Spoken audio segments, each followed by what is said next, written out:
Hello, everybody. It's great to be back, flying high as usual. I mean, we're flying high over the clouds.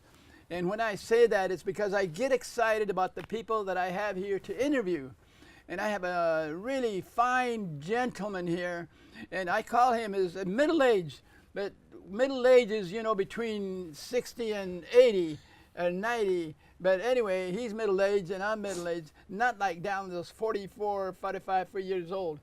So, now I want you to tell us your name and age and whatever. Okay, my name is Walter Witkowski. I was born and raised in Germany 89 years ago.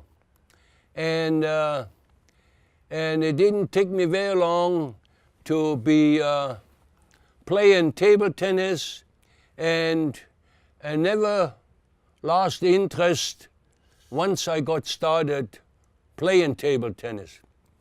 So in the meantime, I became a world senior champion in Canada about 7-8 years ago when I took gold medal in Edmonton, Alberta in the men's single. And with a lady from New York, we got lucky and we took the gold medal in mixed doubles. Wow. So, and then about 6-7 years after that, I became a U.S. senior table tennis champion from the age 85 to 89 in Minnesota, Minneapolis, St. Paul. I took the gold medal in men's single, and that time I played with a lady from Pennsylvania, and we took the silver medal in mixed doubles. Wow. First, let me ask you a couple of questions because I want to get into that. But what is it when you first became interested in table tennis?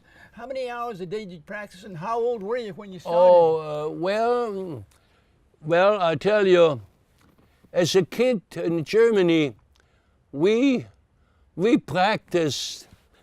Well, when I started to play, I was about 11, 12 years old, and we played every night. And on Sunday, after we came home from church, we played 12 hours on Sunday. 12 hours? Yeah, wow. weather permitting, because we played outside. Oh. But during the week we played in a bar. There was a party room where they had parties and stuff, and that was used during the week in the evening for table tennis. Yeah. So. Well, the thing that I really am excited about what you've done is you had to practice a lot. You really went into it. At age 11 you started, and then did you start competing right away, or was it years later that you started? Oh, well, hey, it took me at least 10, 12 years to win any game at a tournament. So it isn't that easy to break in and say, oh yeah, I'm gonna get a gold medal here, I'm gonna become a champion. It's not really, you know, it takes a lot of work. It takes a few years of intense practice and really dedicate your time and your life to the sport you wanna pursue. Yeah. Well, you know, it's amazing. You talked a little bit about China. Tell me what's the deal in China, and how old are they when they start, and anything there involved with China? Well, when I went to China, I just, you know, I did not go for tournaments or any medals. I just went with a group for practice, for training. Okay. You know, we practiced for hours on end. Yeah. Every day, 6, 7 hours, 8 hours. And the floor where we stood on was wet from perspiration, which fell off of you because there was no air conditioning. No kidding. You know, and that's very tough practice. Yeah. Well, you said in China. The janitor came every so often to wipe the sweat off the table, falling off your arms and falling off your head, falling off the table. So, hey, you don't have that kind of problem in America, but China is a little different. You know, it was 75, 80 outside and playing in a room where it probably was 90 like this, and you play for hours. You sweat like hell, you know. But you know, when I talked to you, and I met before, we met at the hospital where you have your tend on to your wife, but it was really amazing to me when you started talking about playing table tennis. In fact, we played a game, by the way. If I got a half a point, no, I got about 2 points out of 21. And I'm pretty good at it, you know, wham, wham, wham. Well, you thought you were pretty good, but you know, when you talk to a seasoned tournament player, and somebody who played 30, 40, 50 years, it's kind of tough, you know. It's really impressive to me, you know, the dedication that you have for it. And you love the thing, doing it, you know, that's the main thing. You still love doing it and so forth. So like when I go, like when I played at the U.S. National Championship, there is, from each state, is at least 3, 4 people which are number 1, number 2, number 3, and number 4. The rest does not qualify to go to this tournament. It's all state champions, you know. That does not necessarily mean that they all go, but you have to qualify if you want to go, you know. And the qualifications, like I said, you have to be a number 1, number 2, or number 3 champion. Right. Otherwise, you don't go. Yeah. And you told me before you traveled a lot. What countries have you been to and competed and so forth? Well, I played in, before I immigrated to Canada, I played in Yugoslavia, and I played in Sweden, I played in France and in Italy. So, which is just a car drive, maybe an hour or 2 from Germany. So that's no big deal, you know. Yeah. Well, you also played at the great Chabot College gym. And I thought that was I played at Chabot quite a few years just for practice, you know, just in order to practice to get better, you know.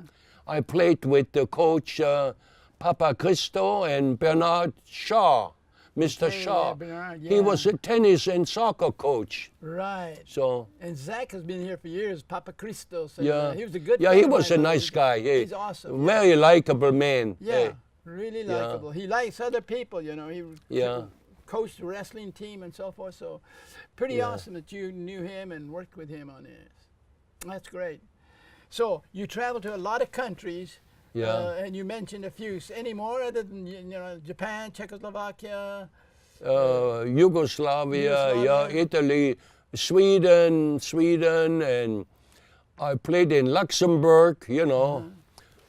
So it's interesting to go to those tournaments out of town or out of the country. You meet many interesting people. Yeah. And they all have one thing in mind: to beat the pants off of you. So you had no mercy on me either, you know. Yeah. You can be nice to me, let me have. No, but that's the way it is, and I love it. You know, it's competition, and you're a very interesting person in all that you've done. You know, and so when you travel to different countries. Besides table tennis, I was a good cabinet builder. Oh, really? Craftsman. Okay. Yeah, I built cabinets all of my life, you know. I worked for Bank of America for about 20 years in San Francisco at the World Headquarter building, you know. And I built cabinets for the big boys, board of director, you know. So it was a super interesting job because they all loved what I did for them, you know, because I've done outstanding work, you know. So you took care of the whole process. So, you know, if you're good what you're doing, if you like what you're doing, it becomes a habit, and you really put your heart and soul in it. You know, not like a lot of people. They don't like their work, No wonder they do mediocre job, mediocre work, you know. So anyway, I was most of my life now. Now I just play some table tennis whenever I can to keep sharp. Someday I'm going to be 99 and I'm still playing. Right on. So when there's no more opponent on the other side of the table, they got to hand me the gold medal.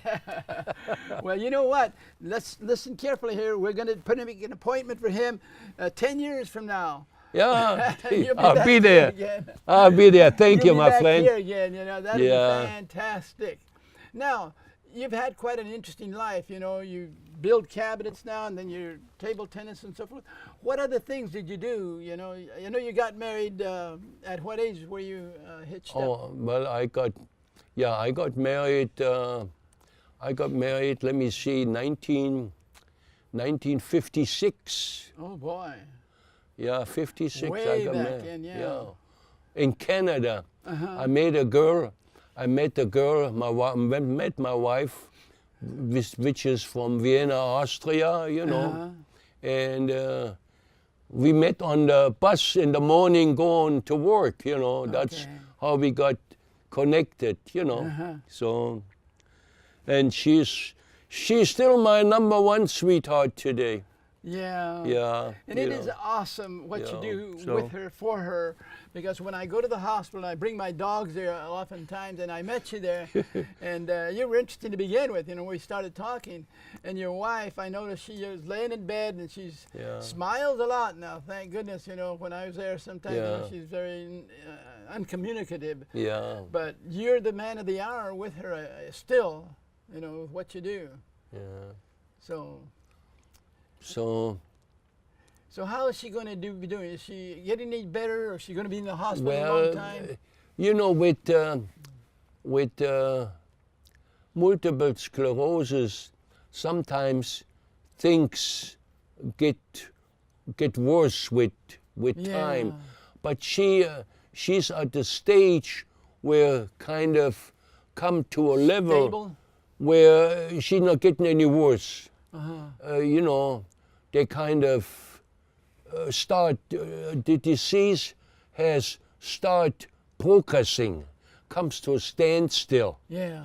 So she still has a very good brain, you know, she can think clearly, and she can talk with you, although her voice isn't very, very loud anymore because her whole body kind of gets kind of soft and mellow, and so. Well, when I talked with her, which is not that often because sometimes you know she's laying back, but when she does, she smiles too. You know? Oh yeah. Well, you know, she's living life. So her brain is still working, except the brain is unable to send signals to the brain, to the muscles to make them work. Yeah. That does not, you know, it goes over the spinal cord, and there's no no way of signal to go over the spinal cord anymore. Yeah. Because there is. Just dead in between. Everything is cut off. Yeah. So. Well, you know, as I told you before, you know, I do acupuncture, and I help people make that connection. Yeah. And sometime we can try it with your wife too, you know, my acupuncture, if you so desire, you know. Well. But it's like one lady that I treat, she maintains. You know, my wife had 3 big surgeries on her back, on the spinal cord. Oh. And before the surgery, she was able to stand, she was able to walk with a lot of pain. And after the first surgery, she couldn't stand anymore. Oh. And then the doctor says, well, we're going to try this, we're going to try other surgery to make it better for her. Yeah.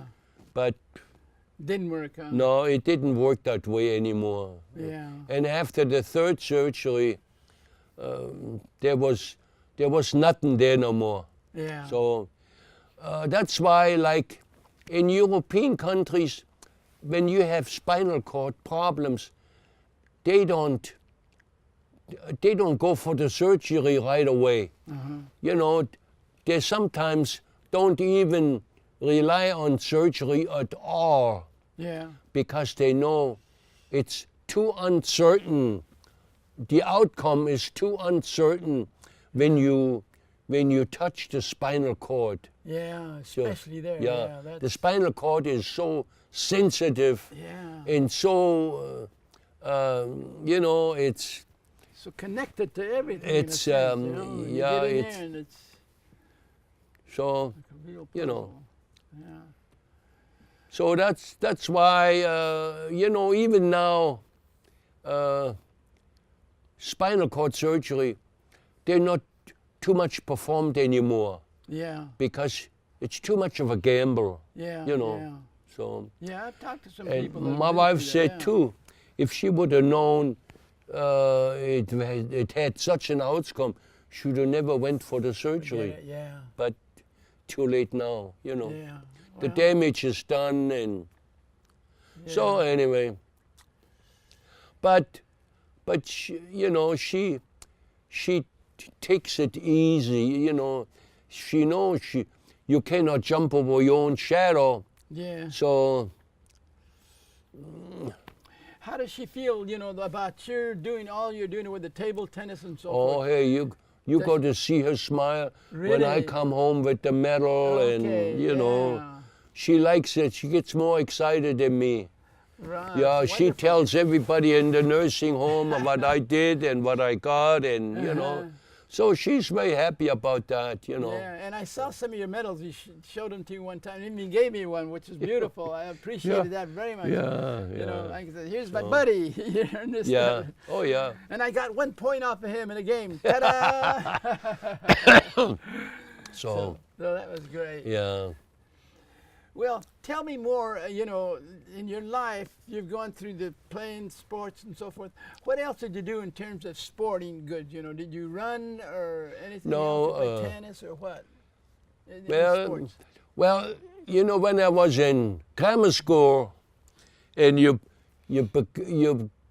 come to the age where all your buddies in school all start to smoke, you know. Uh-huh. And they give you one to try here. You get a chance to puff here. Yeah. And my dream was always to be. I was in track and field. I Okay. wanted to be a good long distance runner. Oh, And for that you need good lungs, right? right. So smoking never bothered me. Never, never. I said you can smoke as much, but don't bother me with this stuff. Yeah. And it's still to this day, smoking is stupid in my book. Yeah. Hey, Yeah. why hurt your body with stupid cigarettes, you know? Yeah. So it never enticed me to smoke, Uh-huh. you know, because know- I always thought it was senseless stuff, Yeah. you know, especially today when we know how bad it is for you, right? You know, 80, 90 years ago, the big cigarette companies used to hide everything. They say, oh, no, it's not bad. It's not that bad like they all say. And they knew it was bad, but they were still hiding it. Right, right. So- and they've come up so with a lot of anyway, fix on that, yeah. Yeah. And now, you know, they've okayed marijuana, and Yeah. marijuana, I think, is as bad, Oh. if not worse, you know, because Hey. it gives you that temporary feeling. Yeah. And in the long Yeah, run, but it's, we don't know the long distance effect yet, the Yeah. side effects of marijuana. You know, the politicians, if they had their head on right, they would not allow it to become legal because it's going to create so many problems yeah. in the long run. So, excuse me. And they overestimated the material, the financial impact. You know, like California, they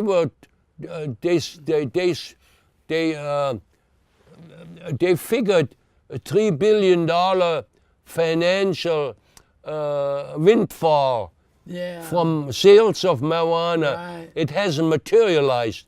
It's only right. $3.5 million Yeah. income for the state. And hey, and we have so many problems, car accident, people overdose, and we don't know what the effects are in the long run. Hey, and the politicians just hoping to have more revenue. Yeah. So Yeah. Well, that's a toughie, that's going on, and I'm glad you're talking about that, because you can't believe how with these politicians, they're thinking, yeah, more money for the coffers, for the city. But what's in between that, you can make money, but the body is being harmed, as you say, in different ways. And then I'm just looking to see how terrible this automobile accidents, how much will people be affected in that, they're smoking the pot or what have you, and their brains are a little bit off. And, See, with alcohol, we can measure the alcohol in your blood, right, in your system. We can measure that. Right, yeah. With marijuana, we cannot do that yet.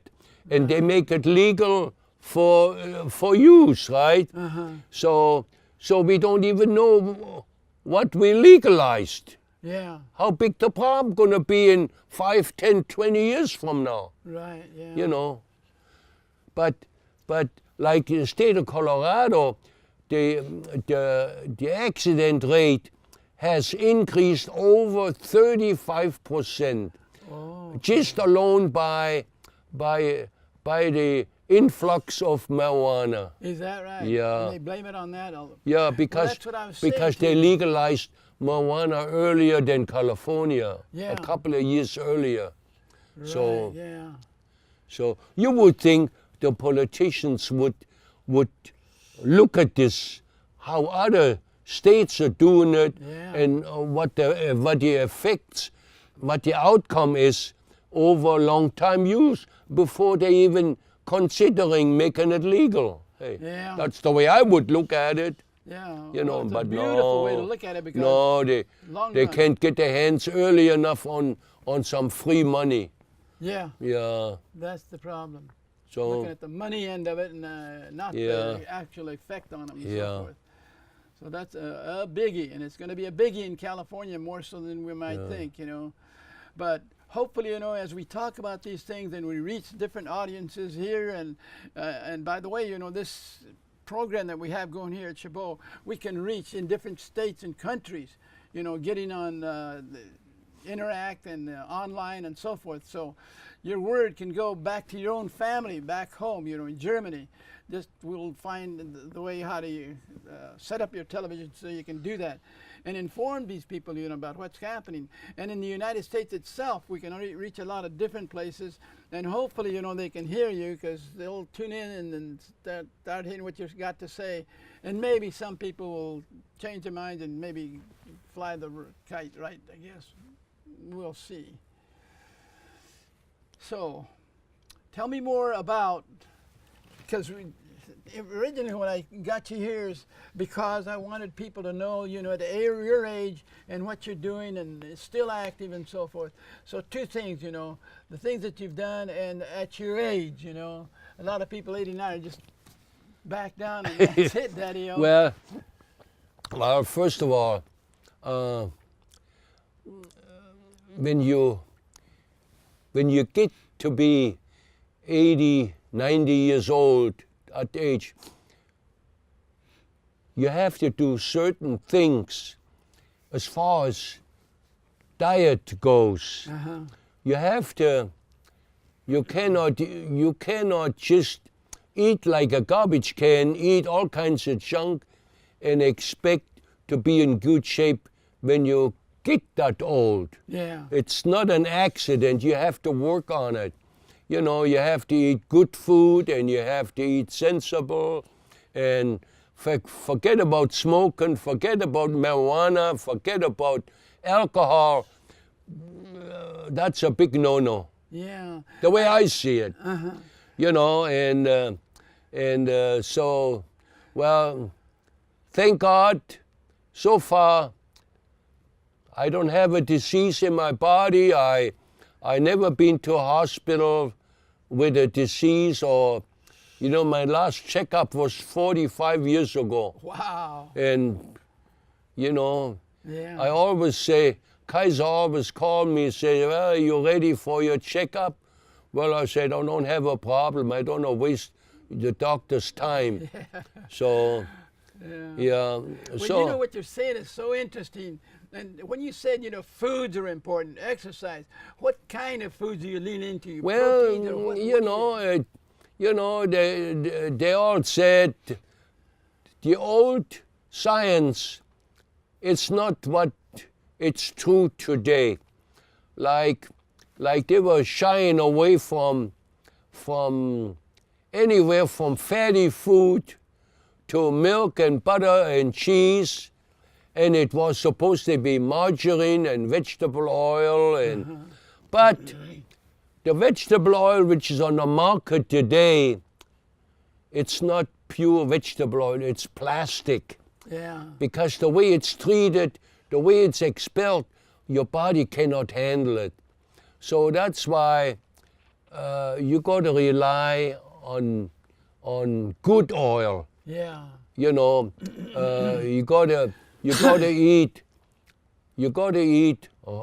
avocado. You gotta eat raw nuts, not nuts which are roasted and salted and flavored. That's all junk. Yeah. You know, you cannot, your body cannot, you destroying the good oil in the nuts when you roast them. That becomes so. How about fish and meats? Yeah, and so but forth? fish is good. The smaller the fish, the better they are. Oh. Because like sardines, for instance, they don't have enough, they don't live long enough to absorb the toxins in the water. Oh. But it's the bigger fish which live few years. They eat the little fish and they eat the toxins with the little fish. And that's why bigger fish like tuna and albacore, they all get toxic with PPC, with mercury and all the stuff. That's why we should shy away from those Well, foods. that's interesting, you know, saying the smaller fish are the better one because they don't have the time to take all these toxins Exactly, in and yeah, so forth. yeah. So now how about, we have about a couple of minutes left here, but I just want to ask you too, meats of different kinds. What about the meats? Meat? Yeah. Well, I personally, I don't believe in meat. At all? Red meat at all. Yeah. No. Wow. And I do make, though I buy beef bones. I make bones. beef broth. And that is super rich in the stuff which keeps your cartilage, your joints in good shape. That's what you get from consuming beef broth. Yeah. Yeah. You know. Well, listen, we have just a little bit of time left, and I just want to kind of wrap up what we talked about. Yeah. And it's fantastic that you have the world championship at your age in playing your table tennis. But we extended out further, which I'm glad we did, and this is what we do here in my program, you know, extend the different things that are good for you. And you talked about foods and so forth. And that's pretty awesome, you know, the small fish and meats you kind of stay away from, but except the bone parts of the meats that are bone pure and so part, forth. Great. yeah. Whether it's beef or pork or chicken bones, it's all the same. But the bones are there. You don't worry about the meat. Yeah. You know, and there's so many vegetables. Yeah. They're very high in protein. Right. You don't need the animal protein. Right. Look at the strongest animal, the elephant, doesn't eat any meat. Right. They only eat grass. Yeah. And Well, they're listen, super. we have to wrap this up. Yeah. And Okay. I just want to say, I want to thank you very much for all of your knowledge that you've shared with us. Yeah. It's more than I even thought, you know, because you talk about table tennis, but we got into the life and living a longer life in the things that you do. And I hope that the people, you know, that have listened in on what we're talking about here on Sky High, that they'll follow some of the advice you've given. And I really appreciate what you've talked about. And so that concludes our show for today. And I sure thank you very much, my friend, for being here with us. And love makes the world go round. Love your neighbor, love your friend more than yourself. I love you and you love me. And that makes us go Thank round. you. Beautiful. Thank you, Doc. Beautiful.